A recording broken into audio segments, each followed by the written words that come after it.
Je m'appelle Olivier, je suis marié avec Anne. Nous avons 2 enfants, Adrien qui a 32 ans, c'est ça, qui lui n'est pas baptisé, et Caroline, notre fille, qui elle a 21 ans et qui a été baptisée avec son papa en 2008 à la veillée pascale. Au début, j'aurais pu penser que c'était pour Olivier comme pour Caroline aussi, une lubie. Puis en fin de compte, le fait qu'ils se soient fait baptiser tous les deux en même temps, ça a permis que ce soit pas une lubie ni pour l'un ni pour l'autre. Quand il y en a un qui pouvait avoir certains doutes, l'autre était là, et vice-versa.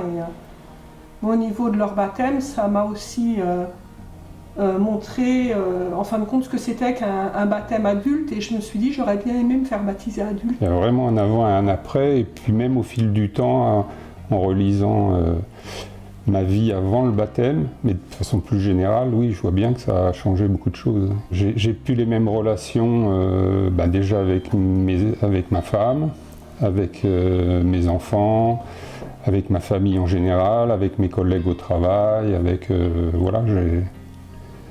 je vis vraiment avec le Christ à mes côtés, quoi, et qu'avant je ne savais pas qu'il était là. Dans ma famille, oui, ça les a tous interpellés parce que personne n'était dans la religion, donc ils se sont déjà tous posé des questions, mais j'avoue que je pensais que ça allait peut-être être compliqué, et pas du tout. Ils ont été très très bienveillants, au contraire, ça les a beaucoup intéressés. Alors, je ne vous dis pas après, quand j'ai fait des pèlerinages à Lourdes, enfin que j'ai commencé à... Alors là, ils m'appelaient, ils me posaient des questions. Bon, ils se sont pas baptisés pour autant, mais je vois qu'autour de moi, ça interpelle. Et puis forcément, dans mon travail, je suis le seul catholique, j'en parle. Ça fait partie de ma vie maintenant, et j'adore en parler, quoi. Caroline, elle grandit aussi, donc automatiquement le relationnel change.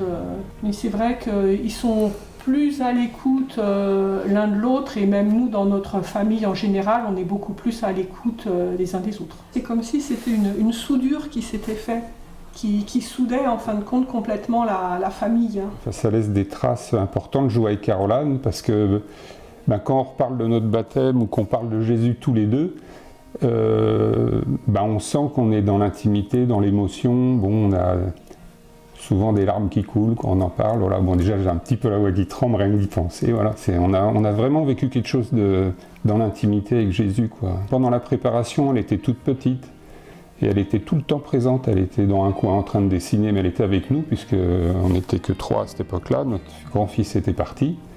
Donc elle a suivi toute ma préparation. C'était vraiment naturel, quoi, après l'arrivée au baptême ensemble, quoi. Et je le souhaite à toutes les familles, les papas, les mamans, avec leurs enfants. S'ils ne sont encore pas baptisés, c'est une très très très belle expérience qui nous change pour la vie, quoi.